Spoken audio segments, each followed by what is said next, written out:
Most guys stumble through life, bewildered, chasing fleeting sparks of affection, validation, or bliss from women, only to find themselves shattered, discarded, or tethered to a life they never chose. But over 2 centuries ago, a philosopher named Arthur Schopenhauer peeled back the veil on human nature, particularly the intricate dance of attraction, and revealed insights so raw, so unfiltered, that most men still turn away, unable to face them. By the time we're done here, you'll see exactly where you've been misled and how to seize control of your destiny. So listen sharp.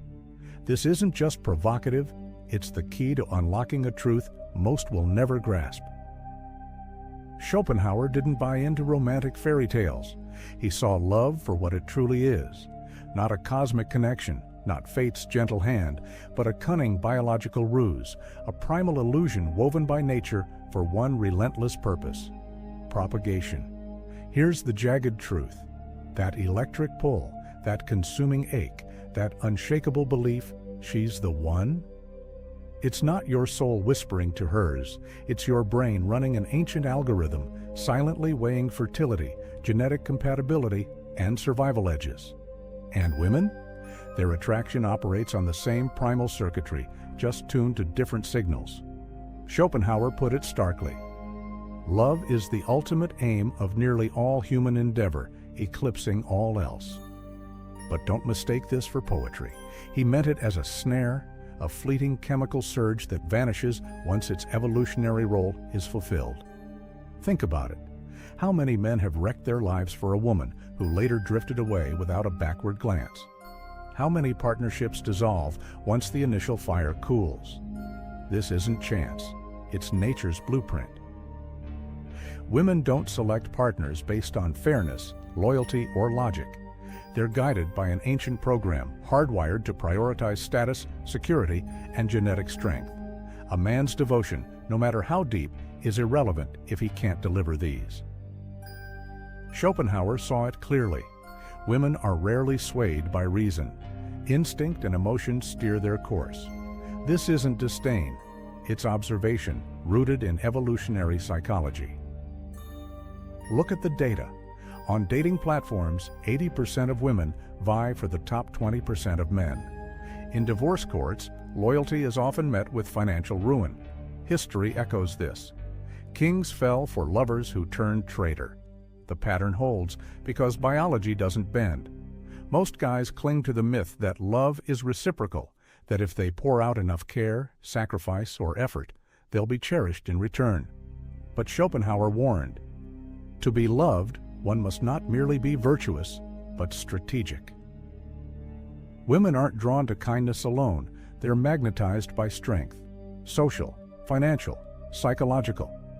This is why the nice guy languishes in last place. Not because he's unworthy, but because he misreads the game. He thinks love is earned through servitude. Meanwhile, women, by instinct, gravitate toward men who don't need to serve. Ever notice how interest fades once a woman secures a man? How the dynamic flips? Schopenhauer called this the tragedy of possession. The thrill lies in the conquest, not the keeping.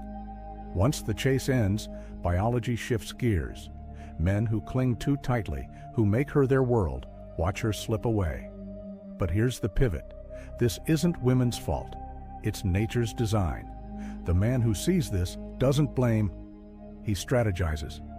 Schopenhauer's wisdom isn't about resentment, it's about clarity. Love isn't a fairy tale, it's a negotiation. And the man who negotiates from weakness loses every time. But we're just scratching the surface. The next truth is darker, sharper, and it reveals why modern men are being outmaneuvered in every sphere, and how to turn the tables. Stick with me, because what's coming will show you the lies you've been fed your entire life. The rules of attraction aren't fair, they aren't logical, and they sure as hell aren't in your favor. While society preaches equality, biology plays by a different code. Ignore it, and you've already lost. Here's the unvarnished reality. Women hold the upper hand in relationships, not out of malice, but because nature crowned them the selectors. From the moment adolescence strikes, a woman's value in the mating market soars, while a man's must be forged through grit, status, and survival. Schopenhauer put it bluntly: women are naturally suited to nurture childhood, not because they're lesser, but because their evolutionary role demands a focus on the immediate, on youth, beauty, and emotional acuity. These are their currency, and they wield it with instinctive precision. Look around. The average man today is caught in a paradox. He's urged to bare his soul, to be vulnerable, while women still chase dominance.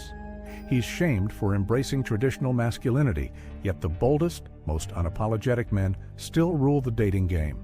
He toils to provide in a system that often repays him with legal battles or betrayal. Schopenhauer saw this coming centuries ago.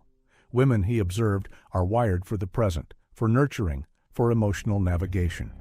But in the modern world, this instinct has been amplified, weaponized. Social media has turned attention into a currency, and men are the unwitting laborers, scrolling, liking, chasing scraps of validation from women who will never commit. Why? Because men have bought the lie that devotion alone is enough. Schopenhauer cut deeper. Women are conditioned by biology to prioritize utility over sentiment. A man isn't loved for who he is, but for what he provides. When his value dips, when he stagnates or falters, her affection wanes. This isn't cruelty, it's survival. Women are programmed to seek the optimal mate. If you fall short, resentment brews. If you slip behind, replacement looms. And society?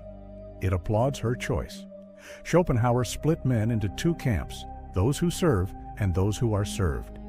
The beta exhausts himself proving his worth. The alpha commands it effortlessly. One begs for loyalty, the other ignites obsession. You see it everywhere. The worker sacrificing health for a promotion, hoping it'll rekindle his partner's respect. The gym goer sculpting his body, only to find women want him for fleeting thrills, not commitment. The guy spending his paycheck on a woman who vanishes when a higher status man appears. These aren't victims, they're volunteers. But Schopenhauer didn't just diagnose the wound, he offered the cure. The first rule of survival is to see reality as it is, not as you wish it to be. The man who thrives doesn't cling to outdated notions of romance. He masters the game, and the game is rigged, but only if you play by the wrong rules. The hardest truth? It's not about women, it's about you. Face that, and everything shifts. Schopenhauer uncovered a truth modern psychology now echoes. Women don't compete like men. They don't confront directly or flex power overtly. Their weapon is subtler, instinctive, and devastating. Emotional influence. While men battle with logic or fists, women shape perception itself. They don't conquer, they redefine reality. Consider this. A man demands what he wants. A woman makes you believe it was your idea. Schopenhauer saw it clearly.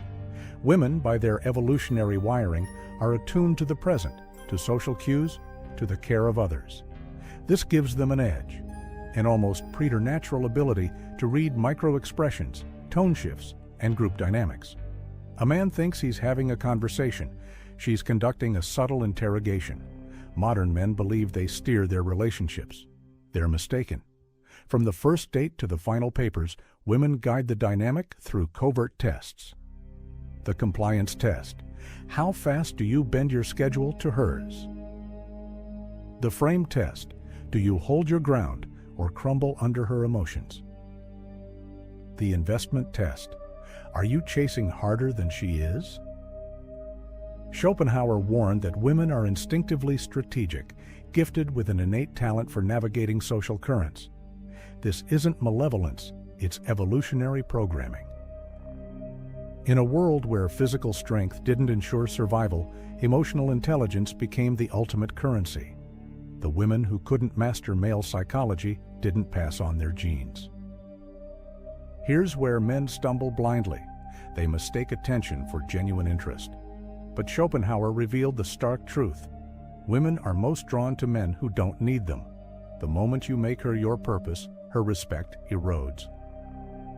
This explains why nice guys falter, why partnerships fracture when men sacrifice their drive, why women chase the emotionally distant. It's not about cruelty, it's about value. Nothing tanks perceived value faster than neediness. Every interaction carries an unspoken power dynamic, and most men lose before they know they're fighting. She withdraws to test your confidence. She flirts elsewhere to gauge your strength. She leans on vulnerability to steer stronger players. Schopenhauer called this the tyranny of the subtle, a power rooted in perceived fragility. Fall for it, and you're bound. See through it, and you're unstoppable. But there's hope. Schopenhauer's most liberating truth is this: freedom begins when you see the chains. Once you grasp that female nature is biological, not personal, you stop taking it to heart. You stop begging for loyalty and start inspiring it. The most dangerous lies aren't the ones women tell. They're the ones men tell themselves. Schopenhauer's ultimate revelation wasn't about women. It was about the raw, unyielding truth of human nature. After exposing the mechanics of attraction and power, he offered a path to transcendence. This isn't about outwitting women, it's about rising above the game entirely. The fatal mistake modern men make is believing happiness hinges on female approval. Schopenhauer saw through this mirage. The joy we draw from within surpasses what we seek from the world. The men who thrive don't chase women, they conquer themselves. They build a purpose so magnetic, so all-consuming, that female attention becomes a byproduct, not a necessity. History's greatest minds, artists, inventors, warriors, weren't derailed by pursuit. They were too busy forging legacies. Here's how you build unshakable strength. First, claim economic sovereignty. Schopenhauer called money happiness in the abstract, not for what it buys, but for the freedom it unlocks.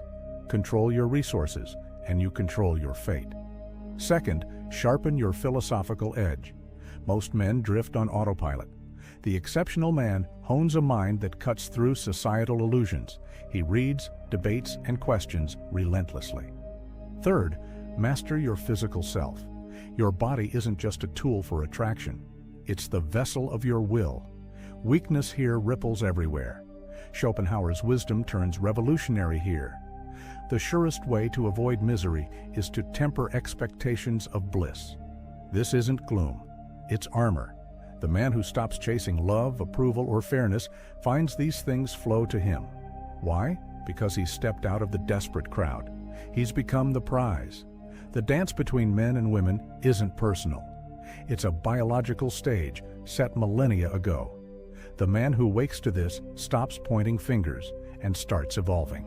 He doesn't resent female nature, he adapts to it. He crafts a life so compelling that women must meet his standards or fade into the background. Schopenhauer's final lesson is a clarion call. We surrender most of ourselves to mimic others. The choice is yours. Keep chasing shadows or step into your true power. This isn't about bitterness, it's about embracing truth so fiercely you rebuild yourself in its image. This is where your real life begins.